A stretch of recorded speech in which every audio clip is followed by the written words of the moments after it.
Hello and welcome to Tools in the Shed, a podcast powered by Cars Guide, ready to rip into car stuff that's caught our eye this week. I'm Cars Guide Deputy Editor James, and with me are Managing Editor, Head of Video, Matt. Hello. And Deputy News Editor, Justin. Hello. This week, we're discussing Kia's potential rise to the top of the Aussie new car heap.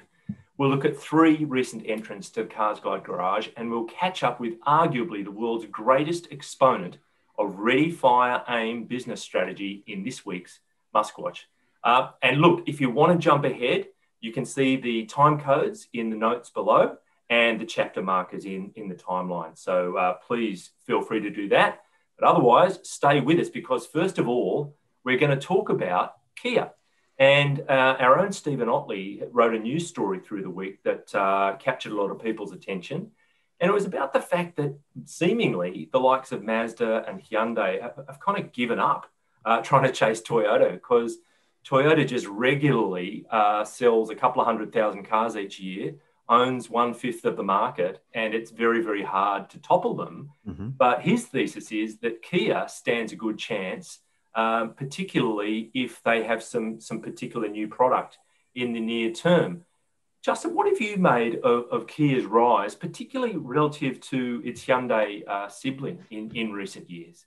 Yeah, I think it's been particularly telling in the last couple of years where the market overall, up until the last couple of months, had declined for 2.5 years, basically. But during that time, Kia was buoyant. You know, it was the only top 10 brand that was still increasing its sales. Obviously, that margin became quite thin this year, but it was still increasing its sales when the Hyundais and Mazdas of the world were shedding sales like no one's business. So, it's really proven its worth, I think, over the past 2.5 years and the past 12 months, of course, as well. Yeah. Kia certainly seems to be heading in the right direction, whereas the Hyundais and Mazdas are cooling off. So it's reasonable to expect with the right product, there could be an intersection between those brands, and then perhaps Kia goes second and might come close to challenging Toyota. But like you said, with a market share of 20% plus, Toyota is going to be pretty hard to catch in the short to medium term. Stephen mentioned where they are currently in the rankings. I think are they 6th or something? They're in the top 10. They're number 6. Yeah. Number 6. They got Ford and Mitsubishi ahead of them, and then obviously Mazda and Hyundai as well. But Ford and Mitsubishi, they'll pass this year for sure. It looks like it, and particularly with new product on board. Well, the thing with Ford and Mitsubishi, the whole point of the story, right, is that Ford and Mitsubishi sell more utes and SUVs than anything else. And this is where Kia has its chance to really grow. Definitely. On the same token, we look at Mazda, for example.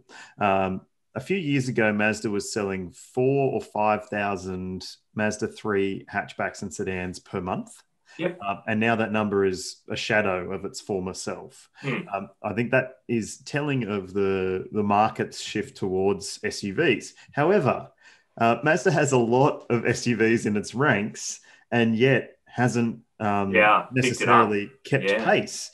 So, and it has a ute in its ranks. Now, it doesn't have a ute-based SUV as part of its lineup, but and it won't ever. According to the Mazda and Isuzu people that I've spoken to, in terms of the new BT50 being based on the D-Max, next MUX, there won't be a Mazda version of that, apparently. So, I don't think Mazda is ever going to be back in the challenger spot there either. Hyundai, same sort of story. i30 hatch, and before the Elantra was now the i30 sedan. i30 in the small car spectrum was massive. Not so much anymore. Same sort of story with Kia. Needs a ute and an SUV on top of it to really challenge for top spot. Just to try and pluck out the stats that Stephen mentioned in his story, in 2015, Kia, he says, was very much Hyundai's little brother, selling 33,736 cars. Now, that's a lot of cars, but that's just under 3% of the market. And Hyundai was selling just over 100,000 and had 8.8%. Come up to 2020, Kia sold over 56,000 cars. That was a bit of a decline actually on 2019, but say they're up, giving 60,000 cars a nudge. Market share's above 6%. Hyundai's down to just under 65,000 and 7.1%. So they're getting very close as well. Yep. And probably Hyundai, not only the i30, but the sub i30 realm is where they've sort of struggled. We've still got Kia having a Rio and a Picanto in that sort of sub 20K space.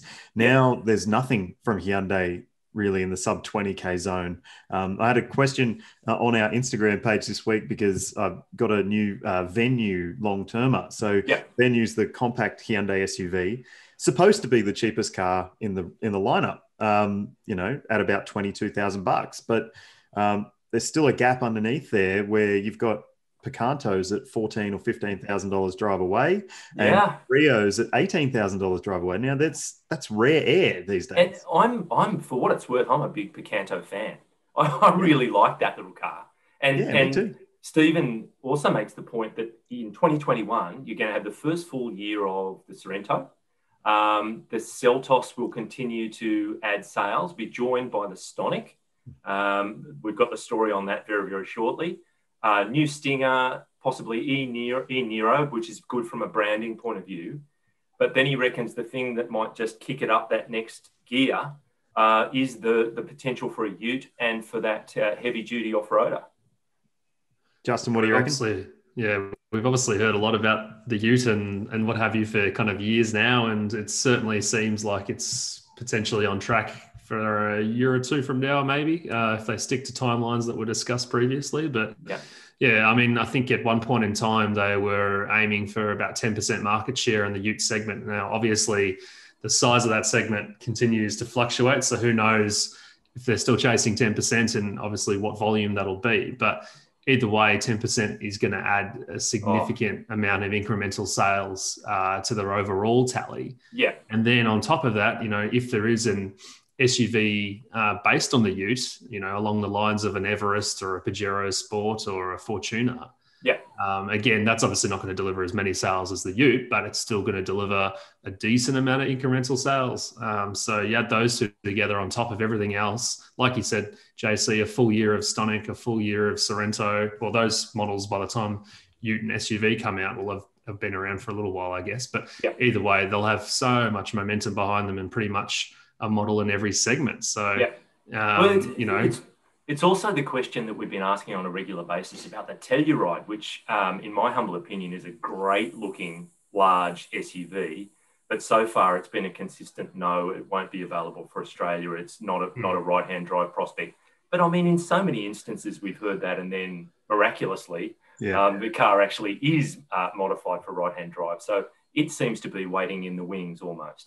Yeah, I think Telluride for us is certainly in terms of this generation off the board. The reason why, unlike the Palisade, which it's related to from Hyundai, Palisade's built in Korea, so they can make a right-hand drive version, which they did for our market specifically. But the Telluride is made in Georgia in the States, and the demand in the US for the Telluride, which won World Car of the Year, is extremely high. So they just can't justify giving production to one country that's right-hand drive, let alone the re-engineering effort. But theoretically, second generation Telluride, if right-hand drive production was available out of Korea like a Palisade, then I think it's a bit of a no-brainer for Kia to bring it into Australia. Yeah. Isn't it funny that we've still got these, geo specific things like having a US spec SUV that's only for America or North America. It just seems so weird for such global car manufacturers as Kia and Hyundai to have that sort of focus on one market is kind of at odds with what they sort of sell themselves as. A truly global brand. Yeah. But I suppose from a cost point of view, the further you spread that web in terms of sales, the more notches you're ratcheting up in terms of what it takes to actually build the car. As always, it's just a big cost impost and the logistics and whatever. So if you're making super good money out of that car and the factories, the sausage machine is pumping them out in the States, to then say, all right, we're going to send it global, it is always a pretty big decision, I'd imagine. Yeah. Definitely. And for us, obviously being a right-hand drive market, it's particularly difficult because, again, a product like Telluride would do very, very well in Australia. But for right-hand drive production to be justified, theoretically, you'd have to get the UK and Japan on board. And You would, neither of those countries are going to take a car the size of a Telluride. No, Obviously, the Palisade was the exception to the rule because that did get across for Australia. But, it's going to take a interesting. while. In the UK, they more or less kind of laugh behind their hand at a Land Cruiser 200. It's like, oh, look at the size of that thing. It's ridiculous over the top. So you're absolutely right. But I think part of the thing with Telluride all the way down to Picanto, I just think Kias are looking fantastic as well. Not only have they got the different segments covered increasingly, but they're covering them with products that have a lot of appeal, a lot of visual appeal, and very well equipped for the money. I mean, it's a hard formula to beat, really. Yeah, we did a comparison test recently with the Sorento and the Santa Fe, and it isn't live yet, but stay tuned; it's coming soon. The photographer that we were working with was like, "Oh my God, I can't believe how beautiful this Kia is! Like just the styling on the outside." And you talk to people. I've never ever had so many friends or friends of friends contact me about a new car as have the new Sorento, because they're seeing it in the street. They're seeing those Mustang style tail lights and that sort of concave grille and headlight treatment and just going, what is that? That's beautiful. Like, I know. And then, it's great, the facelifted Santa Fe is no shrinking violet when it comes to its appearance either. It's a bit of an eye-catching sort of vehicle, and it's got things like those massive 20-inch wheels on the vehicle that we had, and it looks great. But does it stand out as much as the Sorento? Maybe not. And look, the other not wild card, but the other thing to factor in is the 7-year warranty, unlimited kilometres that Kia's had for so long now. And sure, Mitsubishi has come in and slammed down a 10-year and on it goes. But that's stood them in very good stead as well. 100%. I think that's, I was just going to say that I think that's part of the reason that they've been so successful in Australia. If you can sell a car that's 4 years old, that's still got 3 years of warranty on it after you've done your business with it, then how good is that for your resale? Too true. All right. Well, this decade, from a Kia point of view, is obviously going to be very interesting. And Stephen Otley's theorising that it won't be too long before they're pushing 70,000 sales, he says, in the next year or two. That's pretty big. And I suppose Toyota's just starting to have a quiet look over its shoulder, because every regime ultimately changes, and Kia could be the next one. It'll be very interesting to watch. Don't forget Toyota is so successful as well because it has a model in pretty much every single segment. And the only other brand that seems to be wanting to do that is Kia. So, Yeah, that's right. And I mean, it's everything that goes with it, isn't it? To sell that volume of cars, you've got to be a big operation in terms of your retail footprint and everything that goes into supporting that. So Kia has to be building the back end at the same time as it's filling the product portfolio. So it's a large undertaking, and it doesn't happen in 5 minutes, but it seems to be on the rise. Yeah, and just going back to the budget end of the market, like you were saying, Justin, filling the gaps. There's the Yaris now is what, $20-something thousand starting point, where it was always traditionally a 15K start point car. Now Toyota has nothing in that space anymore, and will that damage that brand in the longer term? Could it be the moment that sees not just the Kias of this world, but the MGs of this world stand up and have a space that they can play in that no one else is going to be there with them? Yeah, I don't know about you guys, but MG awareness for me has gone through the roof. They're everywhere. In urban areas, the car park is filling with MGs of different description. But so there's another one to watch. But Kia's done the hard yards. Seems to be bringing them a fair bit of success. Yeah. Now, look, thank you very much for that, guys. We'll move on and we'll move into our garage and cars that we have been driving in recent times. Justin, we'll start with you. It's big, it's luxurious, it's polarizing. Tell us about it, please. Well, first of all, a confession. I've actually never, ever driven a Land Cruiser 200 series derivative before. I've Whoa. driven 70 series, I've driven a Prado, but never a 200. So this isn't a No. Land Cruiser 200 necessarily, but it is a Lexus LX 450D, which is basically the same thing, but in a suit. Yes. yes.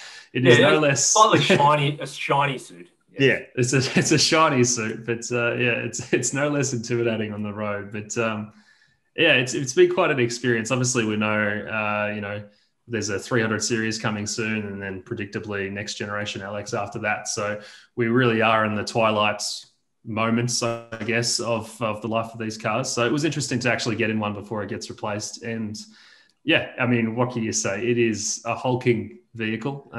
Definitely one of those cars you get into and you're looking down on everyone. So there is definitely a sense of superiority when you're driving it.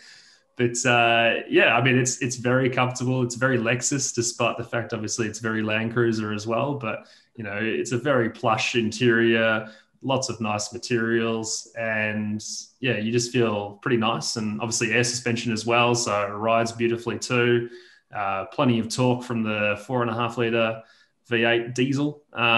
So you're getting plenty of shove when you put the foot down as well. And I haven't driven off-road this particular week, but just on road around town. And it's definitely not a car for in town necessarily. Some people just want to get out of your way if they see you coming towards them. They don't want anything to do with you. But it's an impressive vehicle. It's obviously the same engine as the 70 series then. Yeah, the 4.5 exactly. litre. Yeah, okay. But with an extra turbo. Is it? Okay. To get it across the line. So it's got obviously more power and torque, 230 kilowatts of power, 650 newton meters of torque. But what I would say is it's definitely showing its age a little bit in terms of tech and overall feel, particularly inside. It's a bit dated.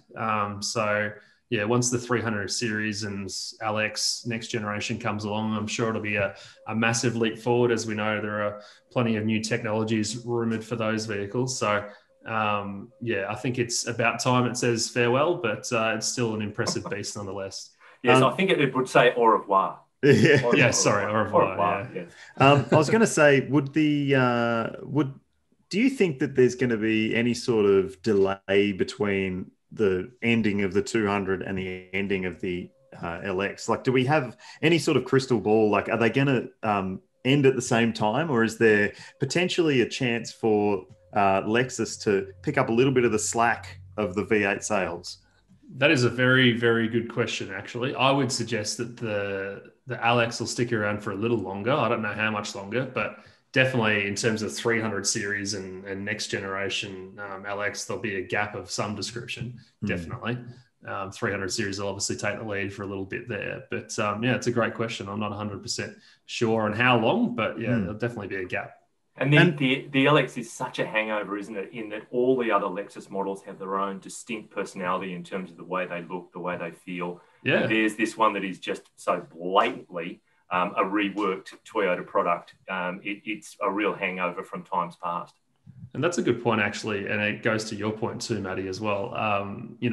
RAV4 has been around for a couple of years now, but we're only seeing NX, new NX this year, right? So it's at least 2 to 3 years behind. So, potentially if it follows a similar timeline, which it might not, we might be waiting 2 more years for a new LX, and 300 series may have been around for 18, 24 months by that point. So, but it'll be interesting to see, JC, how much they differentiate 300 series from new LX, whether or not, again, they're unashamedly similar looking, or maybe they put a bit more effort into it. If there's a time delay, there'll be people, up on the Gold Coast just looking down on their white shoes, shuffling around, waiting for, how long have I got to wait? Certainly. Now, thank you for that. And Matt, we'll move on to you. Your chariot of choice in recent times has been? A GWM Ute. The new Chinese Ute. Yeah, you bet it's Chinese. We've copped quite a bit of commentary on our social channels and on YouTube about the fact that it is a Chinese Ute, and there's all sorts of politics around the relationship with China at the moment, and whether or not you should be buying Chinese products. I mean, you'll make up your own mind about that. Our job is to get new cars and review them and give you the best info we can. And that's what we've done with this new GWM Ute. So just to clarify, it used to be Great Wall in Australia, but now it's GWM as the brand. Ute is the make. So where it was Steed before, it's now known as Ute. And what's the Canon situation, Matt? So, is it a Canon or not? Canon is variant. So, okay. For example, if you've got Kia Rio S, a Kia Rio SI, and a Kia Rio Sport, or whatever it may be, you've got a Great Wall Canon, a Great Wall Canon L, and a Great Wall Canon X. Oh, okay. Sorry. Yep. It's a GM Ute Canon L and a GM. Yeah, I was going to say. Oh my god! Not at all confusing. Not at all. But this is the challenge for any company that has to do rebranding, and whether it's rebranding because of some issues with its reputation is something that you might have to think for yourself. But I think that this new GWM Ute is basically 3 generations better than the last one. The Steed that I drove just a couple of years ago was a couple of generations behind. Yeah. It was a bleep box. It was pretty average. It was actually worse than average. But this new one is on the edge of excellent for what you're paying for it. So that's the biggest thing, like start points 33,990 drive away. Through to 40,990 drive away for the top spec one. The top spec one has like quilted leather.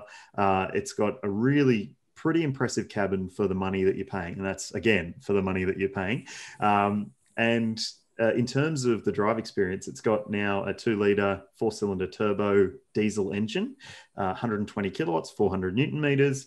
It's an pretty good engine. It's got an 8-speed auto. Now, there's been a few at odds reports of how that auto behaves. So in the Ute that I drove, it was mostly pretty good. I didn't really have any issues with the automatic transmission.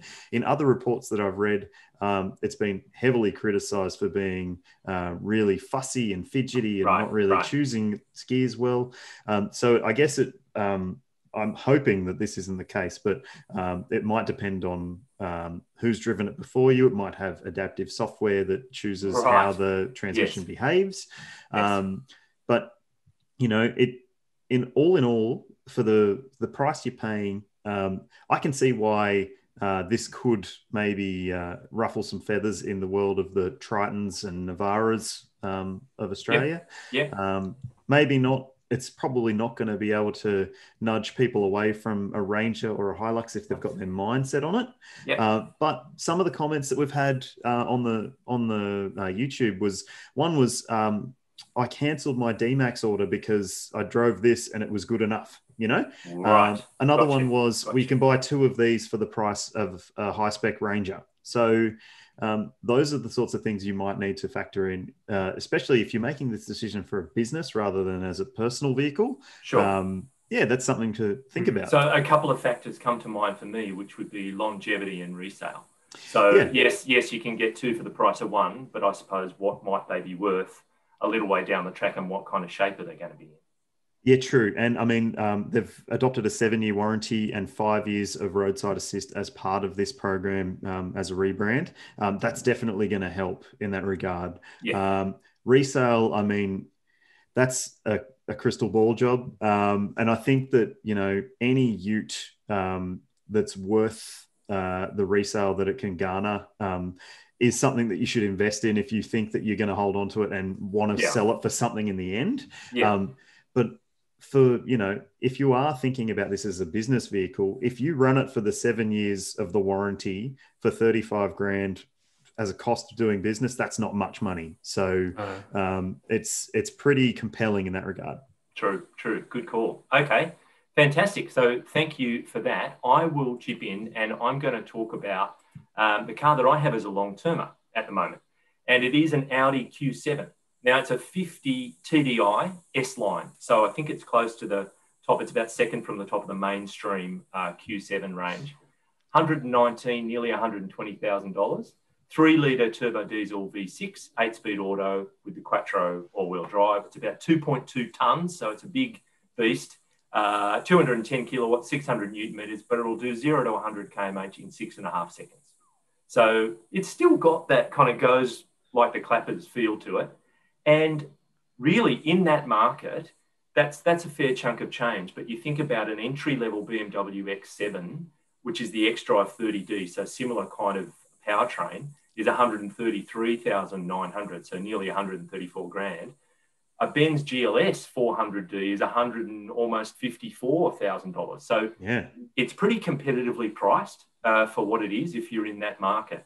And so far, it has proved itself in terms of space, just so much room, and very comfortable. The performance, the premium quality, it just exudes premium quality. The ride, it's got the air suspension, safety to the max. It's just chock full of active and passive safety tech. So I've just been picking little nitpicky things. Like it's a beep fest when you're parking that thing. You're trying to go into a car park and it different frequencies, different speeds. It's beeping at you all over the place. You can hit a button on the console and turn all that off, but that also turns off the reversing camera and the overhead view right when you need them most. So you're kind of thinking, what do I put up with? The beeps or no cameras, which is a bit annoying. And it's got 3 beautiful screens. It's got the cockpit screen. It's got the 2 in the center console. They look pretty messy very quickly when the fingerprints are all over them. Yeah. It's not a good look, but Audi does very thoughtfully give you a little cloth to clean them with in the glove box. But also there's no spare, just a tyre repair kit only. And that's a bit of a bugbear for mine, not just with Audi, but just not having a spare tyre, it just doesn't feel good. But so far, the relationship with that car has been terrific. I think it's a really good product, and our family's enjoyed it a lot. So, yeah, it's an interesting one, JC. Looking sort of in the non-premium space below that sort of price point, you know, you've got the likes of a Hyundai Palisade now, which has the same sort of space inside. And I'm wondering whether you think that maybe that sort of vehicle could be a threat to the likes of the Q7s and so forth. I think you get into that ethereal realm of what is brand perception and what are people actually buying sometimes when they buy a car. Yep. So they'll tell you it's all about the safety and it's all about the quality and the resale. It's actually about the badge. Yeah. And they want to own an Audi, not a Hyundai. Yeah. So I suppose as Hyundai, it's more maybe a Genesis. You know, would they think about a Genesis as opposed to that Palisade becomes the equation? But that's just down to each individual buyer. If you look at it pragmatically, just totally objectively, there would be a strong competition there. But the market tells a different story, really. If only there was a Telluride, eh? Yeah, maybe. but that for mine, I think it's one of the best looking large SUVs out there, that Telluride. Yeah. You know, really a fantastic looking car. So there it is. Anyway, but now we are going to touch on some feedback that we had from last week's episode. And we were talking about rust in pieces, the vehicles that we waved goodbye to. Some are fond farewell, some not so fond from in 2020. Now, we had feedback from, I'm going to give this a red hot go, Esteban Posada Duque said he liked our Rust in Pieces title, thought that was rather funny. And he says that Ford is heading to its own graveyard. That's his quote. In Brazil, 3 plant shutdowns. And of course, we did have that news just recently where they've shut down all 3 plants that were operating in Brazil. It says EcoSport, an antiquity car with airs of new. Fiesta and Focus quitted. What the fuck are they thinking? Regards from Medellin, Colombia. So he's right in the thick of it in South America, and he thinks that Ford is just slowly, it's a slow motion train wreck, and that the pull out of Brazil is kind of telling. Wow. Yeah. But it's great that we've got people listening in Colombia and watching. It is awesome. Now, then we got into a bit of an arm wrestle, which was quite interesting, about Apple CarPlay.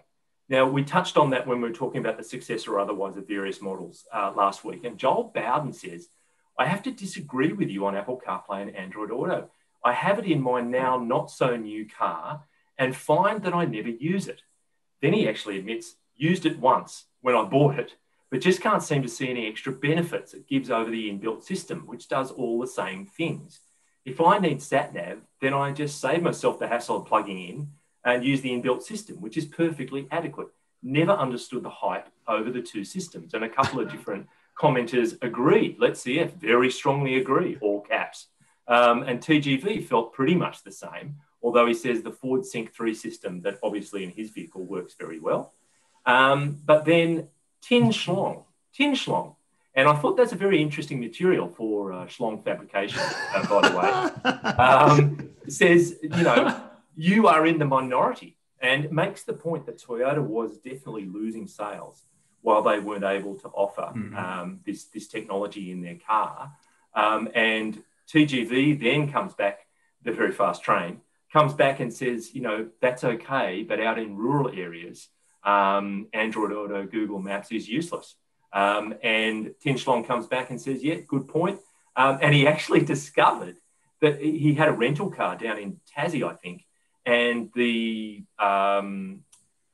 his phone wasn't connecting. He couldn't use the CarPlay or Android Auto. He regretted not taking his Garmin. But then he found that you can still buy a Gregory's physical street directory. And I also know you can get a Melways, and all those old school physical books, you can still get them. But I got to say, I'm on the side of, I think Apple CarPlay and Android Auto are terrific because they do actually mirror the functionality of your phone so closely. And I find them very easy to use. I don't know about you guys. What do you think? The thing is with all this, right, there are probably, off the top of my head, only 3 manufacturer multimedia systems that are worthwhile using, right? The rest of them are bettered by a significant degree by Apple CarPlay, Android Auto, whatever it may be. So as far as it goes for day-to-day use, I would be plugging in my phone. But I guess for some people, there might be a hassle of having a cable in the car or maybe remembering to plug in your phone. But we are slowly entering the era of wireless Apple CarPlay and Android Auto. So there's almost no excuse not to at least have the option there and, hit the button and actually, engage that functionality. But obviously, in rural areas, the Google Maps or whatever is not going to help you. Inbuilt SatNav will, so completely understand that point and agree. But now, for 90% of other uses, I'd be using it. That's only partly true. You can download the maps onto your phone you can. if you are going out of range. So great point. If you do want to go somewhere where there's no phone reception, you can do that. That is a possibility using Apple CarPlay and Android Auto. Yeah. But I will say this. I'm with you, Justin. I agree that there is nothing better than when Apple CarPlay and Android Auto work well, but there's nothing more frustrating than when they don't. So I've had an experience recently in a Skoda. I've had a recent experience in a Volkswagen, in a Hyundai, in a Kia. And when it doesn't work well, it's the most annoying thing that you can possibly imagine because, for example... As opposed to a hot stick being poked into your eye. That's fairly annoying. This is more annoying. So, for example, the Hyundai I was driving was the base model Santa Fe, which oddly has wireless Apple CarPlay where the higher grades don't because they have SatNav built into their systems where the base model doesn't. So the base model one uses wireless Apple CarPlay, but it dropped out every 30 seconds while I was using it. So I was connected. The phone was right next to the screen. It was all good. And it wouldn't let me connect via USB. It would only allow me to do it via Bluetooth. So it uses Bluetooth or a combination of Bluetooth and Wi-Fi to do the wireless thing. And it was every 30 seconds, it was like, there's a fault with your machine. And I'm like, okay, I click that and it comes back. And then again and again. And there is nothing more annoying. Like I said, for the Great Wall Ute that I drove recently, no faults whatsoever. So, okay. Oh, well, I suppose it does feel a bit like, not for the first time, we're in a beta testing phase, aren't we? It's actually out there and in the market, but it's kind of not finished. And the one that gets me, I really take your point in for, the one that gets me is when you've been connected in a particular car, you've turned the car off, the phone is still in the center console, everything is just as it was, leave the car, come back, start up again, and it's not recognising the Apple CarPlay connection, and you have to go through that rigmarole again. JLR, I'm looking at your products, and some others do that. So that really is a teeth grinder. Mm-hmm. So that's a really good point, I suppose, that when it's working well, great, but it feels like there are some little ticks and whatever. I'll also say my Jimny, which you can see behind me, I installed an aftermarket Sony head unit with Apple CarPlay, and it has never once failed. So wow, is that the car or the CarPlay? No, the car's failed. The CarPlay hasn't. Oh, okay. All right, fantastic. Now, so that was that. And also, just to answer Wax333, our Kiwi friend, he came at us and said, when's the review of the GWM Canon coming? And there we go. Yeah. We have answered his question. So I hope that helps. But now, in terms of helping, it is time for Musquatch.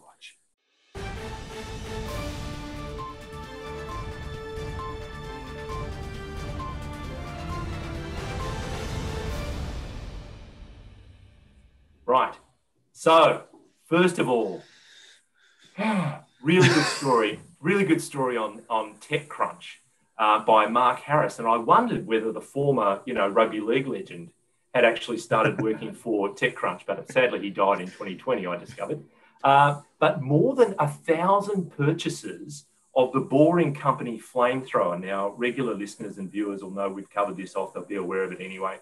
Where to generate some funds for the very young Boring Company, Elon came up with this light bulb moment and said, why don't we sell flamethrowers? Now, actually, they ended up making 20,000 of these things, and they sold them at $500 each. So they made $10 million out of selling these flamethrowers. And when all's said and done, they're functionally similar to a propane torch, which in the States more often is used for melting ice, sometimes killing weeds or applying some roofing materials, but it's been styled like an assault weapon, right? So it's meant to look like a fair income flamethrower or some kind of weapon. And the fact is that over 1,000 of these things, according to this story, purchasers abroad have had their devices confiscated by customs officers or local police, with many facing fines and weapons charges. In the US, the flamethrowers have been implicated in at least one local and one federal criminal investigation. There have also been at least 3 occasions in which the Boring Company devices have been featured in weapons hauls, seized from suspected drug dealers. And we've got a picture of a weapons haul, and amongst all of these horrendous-looking automatic weapons is a Boring Company flamethrower. Oh, man. So, it's just one of those things. And when Elon was in his famous Joe Rogan podcast interview, Rogan asked him, about these things and how he got away with it, more or less. And he said, we're told that various countries would ban the shipping of it, that they would ban flamethrowers, Musk told Rogan in 2018. So to solve this problem for all the customs agencies, we labelled it not a flamethrower. Did it work was the question. And Elon said, I don't know, I think so, yes. But the correct answer was no, because they've had lots and lots of problems. And this story in TechCrunch actually extended the thought out to autopilot and FSD as to whether or not that's misrepresenting something. It just seems to be a little bit of a theme. So I thought that was interesting too. Mm-hmm. Then the Cybertruck. On Twitter, a person called Ryan McCaffrey said, having owned a DeLorean for 12 years, I never thought I would see another mass-produced stainless steel car again. I keep having to remind myself that this is going to be a real thing on public roads in 1 year from now.